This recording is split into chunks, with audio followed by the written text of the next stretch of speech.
دیکھیے نا interim government نے تو سدا نہیں رہنا ہے, الیکشن بھی ہونے ہیں, اور اب تو آثار دکھائی دیتے ہیں, اور میں نے اور آپ نے تسلیم کیا کہ لگتا ہے کہ جنوری میں الیکشن ہو جائیں گے. بالکل ایسا. تو پھر کس کے ساتھ کام کریں گے وہ؟ پہلا آپشن ان کے پاس تھا عمران خان, جو تیسری قوت کے طور پر ابھارا گیا, پروجیکٹ کیا گیا, تخلیق کیا گیا, کھڑا کیا گیا. کیا ہوا؟ Collapsed, the whole system collapsed. دوسری آپشن ان کے پاس ہے Peoples Party. Peoples Party is not coming to the power for the first time. ان کے 3 ٹینیور ہیں ان کے بھی. تو آپ دیکھ لیجئے کہ ان کی ایکویشن جو ہے وہ فوج کے ساتھ, ابھی کل تک آصف زرداری صاحب اور پوری پیپلز پارٹی یہ دعویٰ کرتی تھی کہ ہم نے اس ملک کو ایک فوجی ڈکٹیٹر سے نجات دلائی. یاد ہے نا آپ کو؟ بالکل یاد ہے. جنرل مشرف کے حوالے سے جو کچھ بھی ان کی پارٹی کا سٹانس تھا وہ بھی آپ کے سامنے ہے.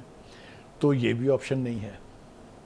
تو تیسرا آپشن جو ہے وہ پھر ہے نواز شریف, کیونکہ اگر آپ ذرا تھوڑا سا اس اور ڈیپتھ میں جائیں آپ, تو یہ تانا تو دیا جاتا ہے کہ نواز شریف جنرل ضیاء الحق کی پیداوار تھے, انہوں نے ان کو ایک سیاسی ریالٹی میں کنورٹ کیا اور ان کو وزیر اعظم کے عہدے تک پہنچایا, یا وہ پہنچ گئے. میننگ دیر بھائی کہ ان کی ابتدا جو ہے وہ ملٹری اسٹیبلشمنٹ کے ساتھ, سر کے ساتھ ہوئی تھی. ٹھیک ہے.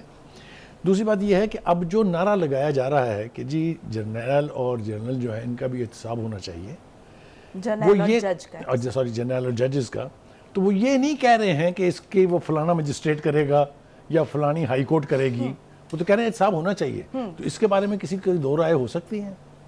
کیا آپ سمجھتے ہیں کہ اگر جنرل کوئی ایک ملک کے مفاد کے خلاف کام کرے تو اس کو کچھ نہیں کہنا چاہیے؟ یہ تو اسٹیبلشمنٹ بھی یہی کہتی ہے. کریکٹ. وہ صرف یہ کہتے ہیں کہ ہمارے پاس اپنے احتساب کے ادارے موجود ہیں اور ہم نے کیا بھی ہے. یعنی اگر آپ کو یاد ہو, ابھی حال ہی میں ایک 2 اسٹار جنرل کو, میجر جنرل کو اور بریگیڈیئر کو اور بہت سے لوگوں کو سزائیں ہوئی, حتیٰ کہ عمران خان کے دور میں 25 لوگوں کو سزائیں ہوئی. تو وہ اگر یہ کہتے ہیں کہ ہمارے ہاں اپنا احتساب کا سسٹم ہے تو موجود تو ہے.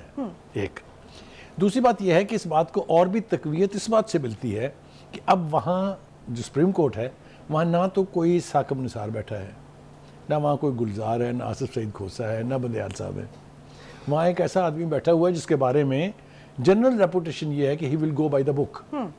سو اگر کبھی بھی کوئی مقدمہ ان کے سامنے آئے گا, جیسا کہ اب ہم دیکھ رہے ہیں کہ فیض آباد دھرنا کیس جو لگا دیا نا انہوں نے, تو آپ یہ توقع کر رہے ہیں کہ یعنی قاضی فائز عیسیٰ صاحب بندیال بن جائیں گے؟ میرے خیال سے یہ تو بالکل بے تکی اور بے ڈھبی بات ہے. یہ میرا خیال ہے مسلم لیگ نون یہ سوچ بھی نہیں سکتی, کریکٹ. ان کے دور میں انہوں نے کوئٹہ کمیشن رپورٹ جاری کی. کریکٹ. مطلب کہنے کا یہ ہے کہ اگر احتساب تک نوبت جائے گی, وہ چاہے انٹرنل ارینجمنٹ کے تحت ہو چاہے سپریم کورٹ میں ہو, تو وہ ہوگا. ٹھیک ہے. ججز کے خلاف ریفرنسز نہیں پڑے ہوئے تو کسی نے تو سننے ہیں نا, وہ دفن تو نہیں ہو جائیں گے نا آٹومیٹکلی. تو میرے خیال سے یہ آغاز ہونے والا ہے. اسی کو ذہن میں رکھ کے میرے خیال سے نواز شریف صاحب یہ بیانیہ بنائے ہوئے ہیں کہ احتساب سب کا. بنیادی بات تو یہ ہے نا کہ جی احتساب سب کا, صرف سیاستدانوں کا کیوں, جنرلوں کا اور ججز کا کیوں نہیں. یہ وہ ہوگی بات. دوسری بات یہ ہے کہ جس قسم کے کرائسس میں ہم ہیں as a nation, economic crisis, اس کا صحیح نام اس کا یہ ہے, اس کے لیے ہمیں مدد چاہیے کن سے؟ ہمیں مدد چاہیے ہمارے اپنے مسلم دوست ممالک سے, جن میں کون ہے سب سے آگے؟ یو اے ای سب سے آگے ہے, سعودی عربیہ سب سے آگے ہے. ان کے ساتھ نواز شریف کے تعلقات کو آپ کسی صورت انڈرمائن نہیں کر سکتے. یہ ایک سے زیادہ دفعہ ثابت ہو چکا ہے. لہٰذا اس اعتبار سے بھی کہ اگر کوئی ٹرن اراؤنڈ کرنا ہے اکنامک تو نواز شریف چاہیے.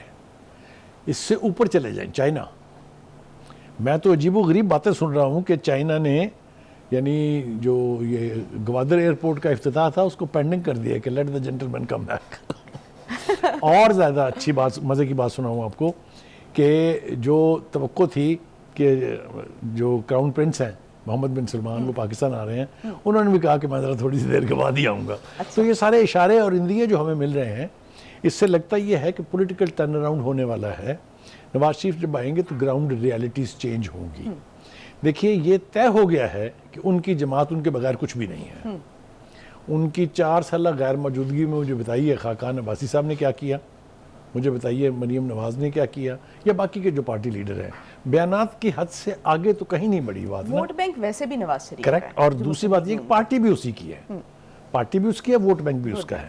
تو تو ایک بات تو یہ بالکل طے ہے کہ جب وہ واپس آئیں گے تو وہ جو ورکر گھر بیٹھا ہوا ہے وہ بھی رسپونڈ کرے گا, اور وہ جو لیڈرشپ کے بیچ ڈویژن ہے, pro Nawaz, pro Shehbaz, pro administration, pro establishment and everything, یہ ساری چیزیں جو ہیں یہ دفن نہیں ہوں گی تو کم از کم خاموش ہو جائیں گی, اس لیے کہ the man who calls the shots he will be here. تو ایک تو یہ میرے خیال سے اس کے بارے میں کوئی ابہام نہیں ہونا چاہیے.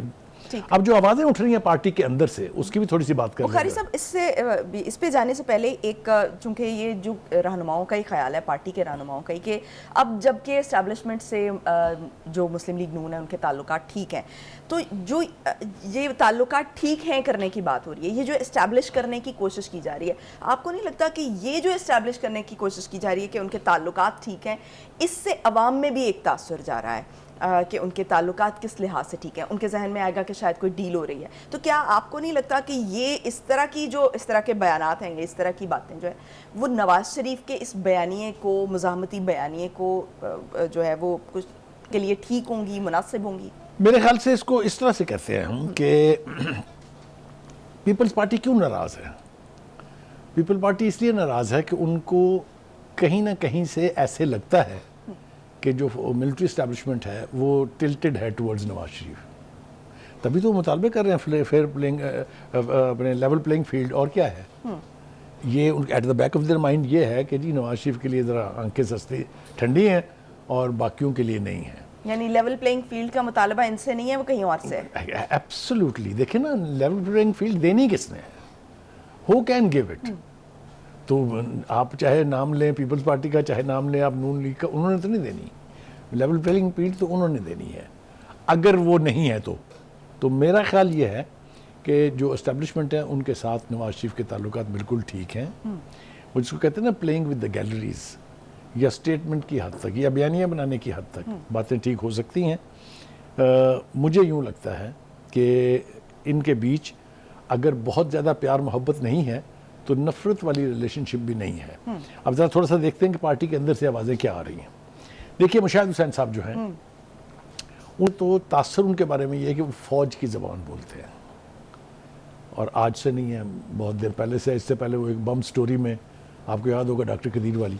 اینی وہ یہ کہہ رہے ہیں کہ جناب آپ یہ جرنیلوں ولنوں کا احتساب جو ہے اس کا بیانیہ چھوڑیں, آپ واپس آئیں, اور کیونکہ اگر آپ اس سے جڑے رہے تو پھر آپ کے لیے حکومت بنانا یا ملک چلانا جو ہے اس کے چانسز اور امکانات جو ہیں وہ کم ہو جائیں گے. یہ اور دوسری بات انہوں نے کہی کہ جی فوج جو ہے وہ کبھی بھی اپنے جرنیلوں کا یا اپنے آرمی چیف کا ساتھ نہیں چھوڑے گی. یہ جنرل مشرف کے حوالے سے بھی ثابت ہو چکا ہے. آپ کو یاد ہے کہ ایک کورٹ نے سزا دی تھی اور دوسری کورٹ جو تخلیق کی گئی ان کے لیے, انہوں نے باہر جانے کا راستہ دیا والدہ کی بیماری کے حوالے سے. تو یہ باتیں وہ ٹھیک کر رہے ہیں, لیکن وہ ازمپشن یہی ہے کہ غالباً ان کی اور اسٹیبلشمنٹ کی بن نہیں رہی ہے. تو یہ میرے خیال سے غلط فہمی بہت جلدی جو ہے وہ دور ہو جائے گی. دوسری بات یہ کہ اپنے اندر پارٹی کے بھی, جس کا آپ حوالہ دے رہی تھی, کچھ آوازیں ایسی ہیں کہ جناب آپ اسٹیبلشمنٹ کے ساتھ پنگا نہ کریں, آپ ان کے ساتھ بنا کے رکھیں. اور دوسری بات یہ کہ وہ کہتے ہیں کہ یعنی سوال پوچھتے ہیں یہ کہ کیا نواز شریف اپنے اس بیانیے سے یو ٹرن لیں گے. ویلڈ کوسچن ہے, اور جیسا کہ میں نے کہا اور آپ نے بھی اس کے اوپر نوٹ کر دیا کہ ہاں ٹھیک ہے, وہ جس وقت ضروری سمجھیں گے اس کو کہ بیانیے میں امینڈمنٹ کر لی جائے یا یکسر بدل لیا جائے, that will be his choice. کوئی آؤٹ سائڈر ان کو نہیں بتا سکتا کہ آپ نے کیا کرنا ہے. یہ بھی ہو گیا جناب. اب دوسرا جو ایک عمل میں دیکھ رہا ہوں وہ یہ ہے کہ ان کی واپسی کا جو شو ہے, جس دن ان کی واپسی ہوگی وہ کتنا بڑا ہوگا. At the back of the mind of the Muslim League leadership is کہ وہ کوشش کریں گے اس کو بے نظیر کی 1986 میں جو واپسی ہوئی تھی ایگزائل سے, اس کے برابر لانے کی یا اس سے بہتر کرنے کی. یہ ہو پائے گا کہ نہیں ہو پائے گا, کیونکہ پیپلز پارٹی کے جیلے جیسا ڈیڈیکیٹڈ ورکر مسلم لیگ نواز کے پاس نہیں ہے. میں یہ بالکل نہیں کہہ رہا کہ ان کو پذیرائی نہیں ہے یا ان کے ورکر نہیں ہے, کیونکہ اس کے لیے ایک انتھوسیازم چاہیے. آپ دیکھیے کہ اس کی ٹیل جو ہے وہ ابھی ایئرپورٹ پر تھی اور اس کا فرنٹ جو ہے وہ اقبال پارک پہنچ چکا تھا, وچ مینز نیئرلی کوئی 10 سے 11 میل لمبا, ناٹ کلومیٹر, میل لمبا جلوس تھا. Will that be possible? یہ دیکھنا والا ہے. یہ نہیں ہونے والا. اور آپ کو لگتا ہے کہ یہ دیکھنا پڑے گا, we have to wait for see. اچھا دیکھنا پڑے گا, ٹھیک ہے.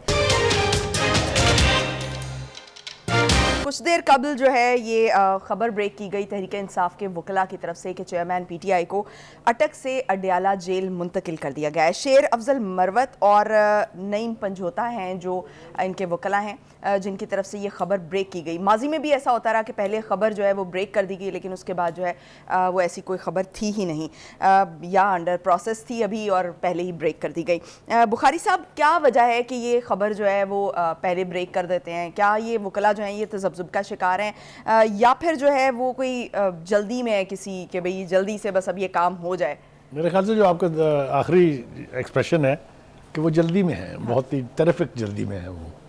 وہ چاہتے ہیں کہ ان کی خواہشات جو ہیں وہ فوری طور پر بس ان کے اوپر عمل ہو جانا چاہیے, قانون شنون کو چھوڑیں. یہ ایک رویہ ہے, اس رویے کے اعتبار سے جو وکلاء ہیں وہ بھی اور جو پی ٹی آئی کے لوگ ہیں وہ بھی جانے جاتے ہیں. دیکھیں, صورتحال یہ ہے کہ کل تک اسی جسٹس عامر فاروق کے خلاف عدم اعتماد کی پٹیشن میں نے تو داخل نہیں کی تھی, پی ٹی آئی نے کی تھی. ایک اور پٹیشن داخل ہوئی تھی جو عمران خان صاحب نے کی تھی کہ ہمیں ان سے انصاف کی توقع نہیں ہے. اب یہ سارا انصاف جو انہیں مل رہا ہے یہ وہیں سے فلو کر رہا ہے نا. تو ایک تو یہ عجیب و غریب قسم کی کنٹراڈکشن ہے. کل تک جو سمجھتے تھے کہ جی یہ ہمارا تو بیڑا غرق کر دینا اس نے, ان کی طرف سے اب ایک نہیں, اس سے پہلے بھی ریلیف ملا ہے, اب بھی ریلیف ملا ہے. ایک تو یہ کہ میرے خیال سے اس قسم کا پروپیگنڈا بند کر دینا چاہیے, اور خاص طور سے اب جو کچھ بھی ہو رہا ہے وہ عدالتی عمل کا حصہ ہے. دیکھیں نا, اب تو کوئی اوپر عمر عطا بندیال نہیں بیٹھا نا, اب تو قاضی فائزی صاحب چیف جسٹس ہیں, تو ان کی ناک کے نیچے کوئی شخص لبرٹی نہیں لے سکتا, یہ تو آپ کو یقین ہونا چاہیے. ہاں, جو قانونی پیچیدگیاں کہہ لیجیے یا قانونی منہ شگافیاں ایک اور لفظ ہے, وہ ہیں ان کے تحت جس کو جو ریلیف مل رہا ہے وہ ملنا چاہیے, اور اس کو کسی کو بھی گرج نہیں کرنا چاہیے.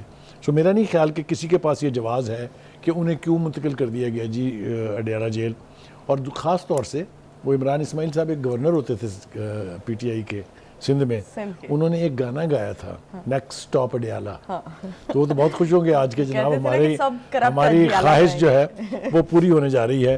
عجیب و غریب خواہشات رکھتے ہیں ویسے پی ٹی آئی کے لوگ بھی. اینی وے, تو میں یہ سمجھتا ہوں کہ یہ جو لیگل پروسیس ہے اس کو مکمل ہونا چاہیے. ابھی ایک فیصلہ ہونا باقی ہے کہ سائفر کی جو پروسیڈنگز ہیں وہ عدالت میں ان کیمرہ ہوں گی یا اوپن ہوں گی. عامر فاروق صاحب جو ہیں وہ ذرا تھوڑا سا 2 قدم آگے گئے ہیں. انہوں نے کہا کہ جناب اب تو جو سینسٹیو ٹرائلز ہیں وہ لائیو سٹریمنگ ہونے لگ گئی ہے اس کی, تو میں بھی سپریم کورٹ کے اس فیصلے کو عمل درآمد کرتے ہوئے شاید میری بھی پروسیڈنگ جو ہے سائفر کی وہ پبلک ہو جائیں اور لوگ ٹی وی پہ دیکھ سکیں. ویسے میرا ذاتی خیال یہ ہے کہ یہ ان کی خواہش تو ہو سکتی ہے, لیکن سائفر ایک ایسا ایشو ہے جس سے 2 ممالک کے تعلقات جڑے ہوئے ہیں. ڈپلومیٹک چیزوں کو پبلک میں کھولا نہیں جاتا, اسی کو آفیشیل سیکرٹ ایکٹ کہتے ہیں. تو ایسا ہوگا یا نہیں ہوگا یہ تو مجھے نہیں پتا ہے, میرا خیال ہے جب وقت آئے گا تو دیکھیں گے اس کے اوپر. لیکن اوپن تو کر دیا گیا تھا نا بخاری صاحب. ہاں نہیں, دیکھیں سائفر اور وہ جو پروسیڈنگز ہوئی ہیں سپریم کورٹ میں وہ 2 مختلف چیزیں ہیں.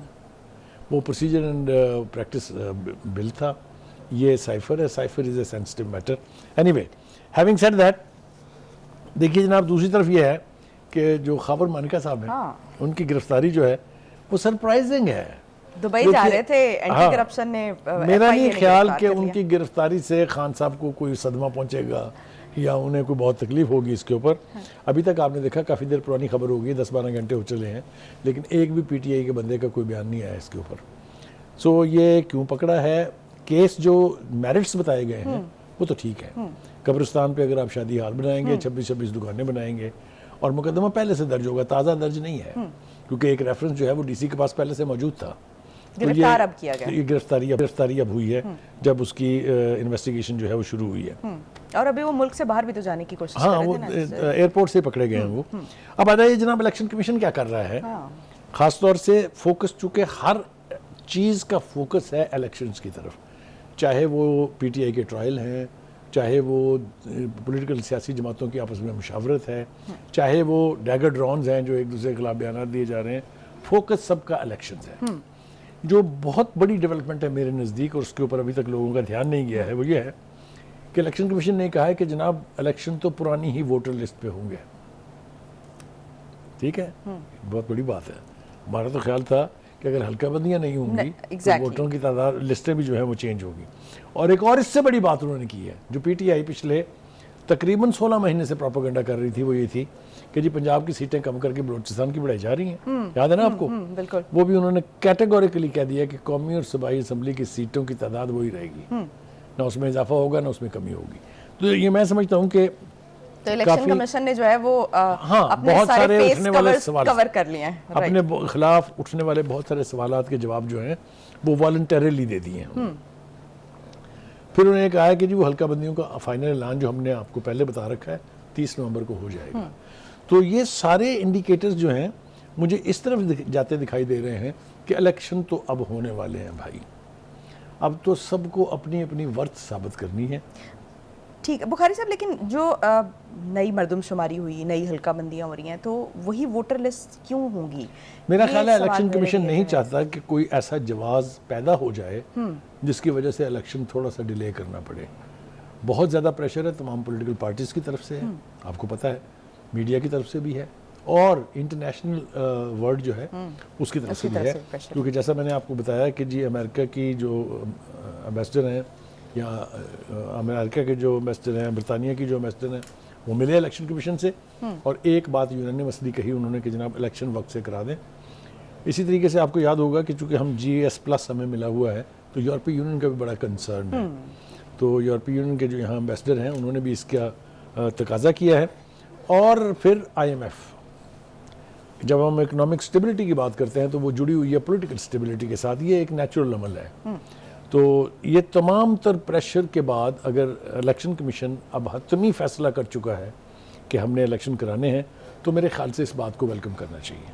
اچھا جی ہاں، تو سیاسی پارٹیوں کی طرف سے اس پہ کوئی اعتراض تو نہیں ہوگا؟ میرا نہیں خیال کہ اس کے اوپر کوئی اعتراض ہوگا. دور کرنے میں کامیاب ہوگا. ہاں میرے خیال سے یہ جو ان کی مشاورت ہوئی تھی، اگر آپ کو یاد ہو، تمام پولیٹیکل پارٹیز کے وفود سے وہ ملے تھے اور ان کے جو جتنے بھی مسائل تھے، چاہے وہ الیکشن سمبل کے حوالے سے تھا یا جو بھی تھے، ان سب کو ریزالو کیا ہے انہوں نے.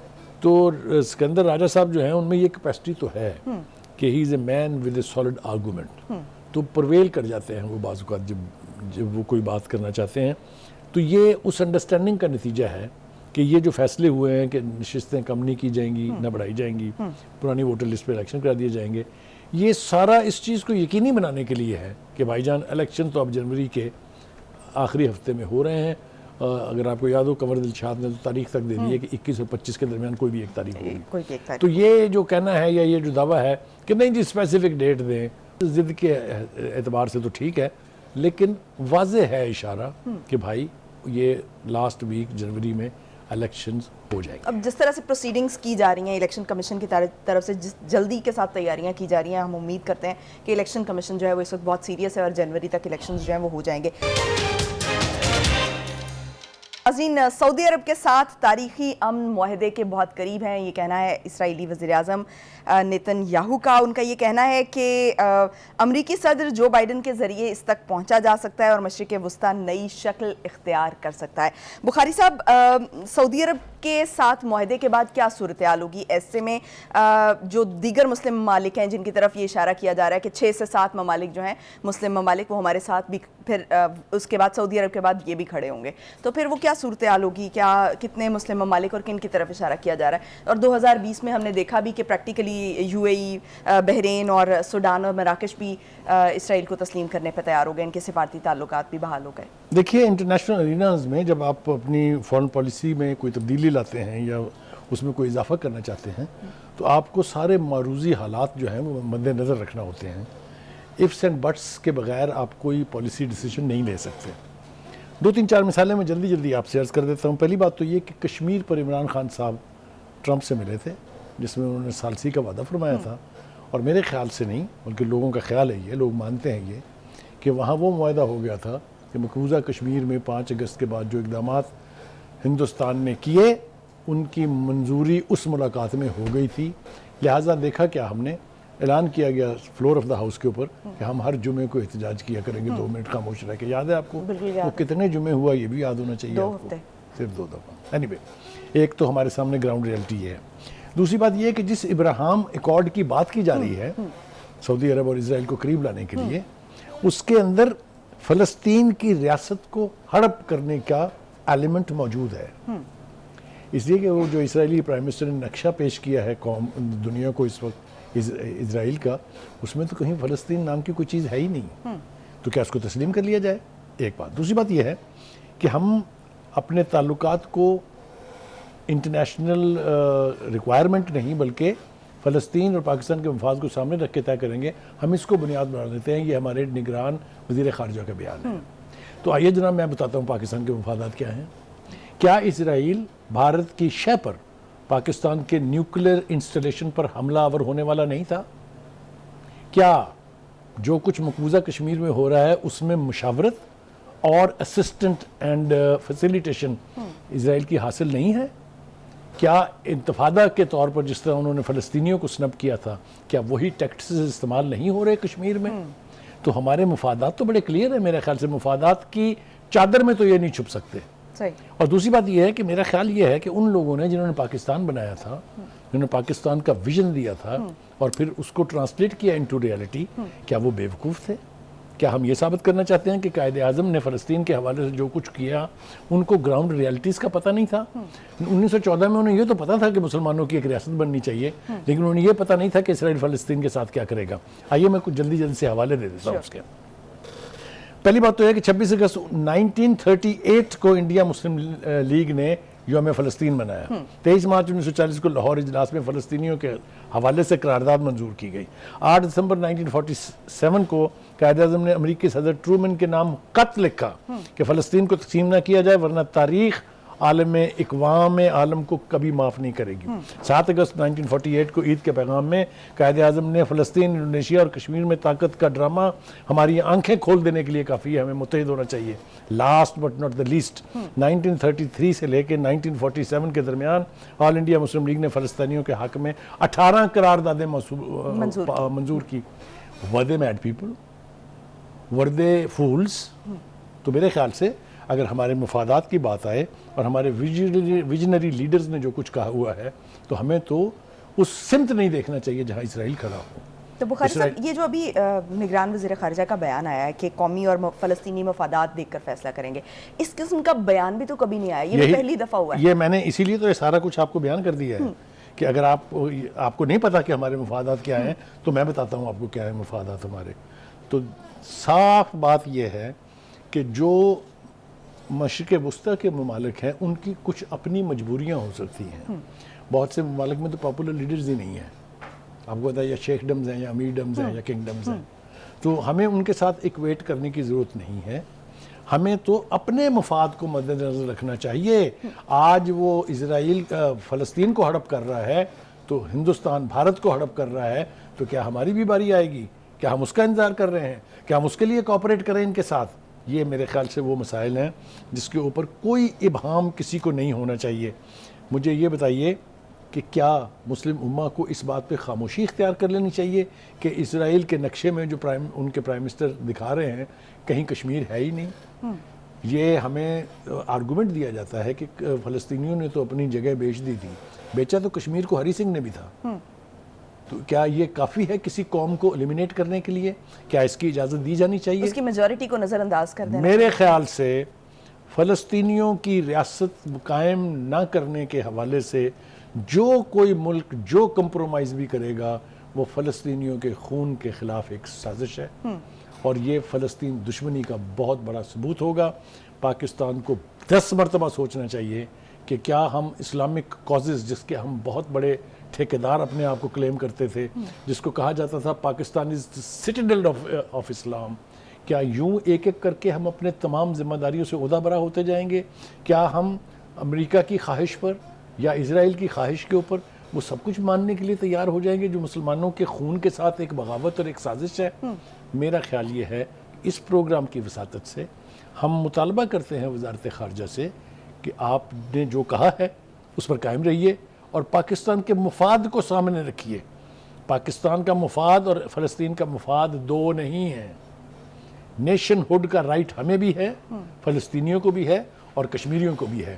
Anybody who will compromise on that, I don't think if he will be serving any cause of the Muslims of the world. صحیح. بخاری صاحب آپ نے امریکہ کا ذکر کیا، تو اگر اسی معاہدے کو جو بھی سعودی عرب کے ساتھ ہونے جا رہا ہے یا دیگر 6-7 ممالک کا جو ذکر کیا جا رہا ہے، ان معاہدوں کو اگر اگلے سال جو امریکہ میں صدارتی انتخابات ہونے ہیں 2024 میں، اس کے تناظر میں دیکھ لیں تو اس میں کیا صورتحال ہوگی؟ کیونکہ اس کے لیے پریکٹیکلی ان کو جو ان کی پارلیمنٹ ہے، جو قانون ساز ہیں، ان کی ایک بڑی بہت بڑے پیمانے پہ ان کو حمایت کی ضرورت ہوگی۔ دیکھیے گزارش یہ ہے کہ امریکہ کیا کرتا ہے، اس کو کیا کرنا چاہیے، یہ تو ہمارا کنسرن نہیں ہے، لیکن امریکہ نے آج تک کبھی مسلمانوں کے حق میں کوئی فیصلہ کر کے دیا ہو تو مجھے اس کی مثال ضرور سنائی جائے۔ اگر آپ مجھے اجازت دیں، اگر پروگرام میں وقت ہوتا، میں آپ کو وہ لسٹ گنواتا جو امریکن بٹریلز کی ہیں to Pakistan, starting with P L 480 coming down to F-16's deal and East پاکستان's ڈیبیکل۔ میں کیا کیا آپ کو مثالیں دوں۔ Longest economic sanctions against Pakistan, who imposed them؟ امریکہ۔ In whose favor؟ everybody knows۔ تو ہمیں ہندوستان اور اسرائیل کی دوستی کے لیے اگر بلیڈ کرایا گیا ہے امریکہ کی طرف سے، تو کیا ہمیں اس کے لیے تیار ہو جانا چاہیے کہ اب ہم بلیڈ ہوں گے مزید اس وقت تک کہ جب ہمارے خون میں کوئی قطرہ بچے نہ بچے، اگر اصل خون کا نہیں تو کم از کم حریت کا، جس کا ہم اتنا بڑا نعرہ لگاتے ہیں۔ ٹھیک، تو بخاری صاحب جاتے جاتے ایک کمنٹ کہ کیا امریکی قانون سازوں کو وہ حمایت مل پائے گی اس معاہدے کے؟ دیکھیے امریکہ کچھ بھی کرے، کچھ بھی حمایت حاصل ہو، ہم اس کی اپروول کا سبجیکٹ نہیں ہونے چاہیے۔ ٹھیک ہو گیا جی، بہت شکریہ بخاری صاحب۔ ناظرین آج کے لیے اتنا ہی، مجھے دیجیے اجازت، پاکستان کی ہمیشہ پائندگی کی دعا کے ساتھ۔ اللہ حافظ و ناصر۔